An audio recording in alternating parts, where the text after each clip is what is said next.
ဘီကကြက်တောင်ပံတွေကိုကိုယ်တိုင်လှုပ်ရှားခြင်းပေမဲ့ခက်ခဲမယ်ထင်နေလား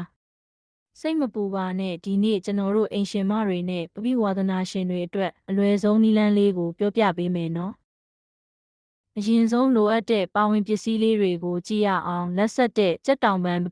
sauce ပြားရည်ကြက်သွန်ဖြူမှုန့်နဲ့စားငရုတ်ကောင်းတို့ပဲဖြစ်ပါတယ်ကြက်တောင်ပံတွေကိုတန့်စင်ပြီးစားငရုတ်ကောင်းကြက်သွန်ဖြူမှုန့်တို့နဲ့နေထားပါပြီးရင်ပပိခ sauce နဲ့ပြားရည်ကိုရောပြီးတေချာနှံ့အောင်လိမ့်ပေးပါ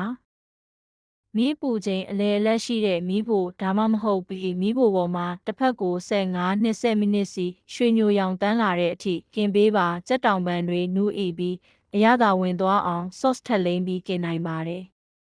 ဒီလွယ်ကူတဲ့နီလန်းလေးနဲ့ရသာရှိတဲ့ပြီးကြက်တောင်ပံတွေကိုအိမ်မှာပဲကိုယ်တိုင်ဖန်တီးနိုင်ပါပြီဒီဗီဒီယိုလေးကိုကြိုက်နှစ်သက်တယ်ဆိုရင် like share လုပ်ပေးပြီးနောက်ထပ်ဟင်းချက်နှကောင်းလေးတွေအတွက်ကျွန်တော်တို့ channel ကို subscribe လုပ်ဖို့မမေ့ပါနဲ့နော်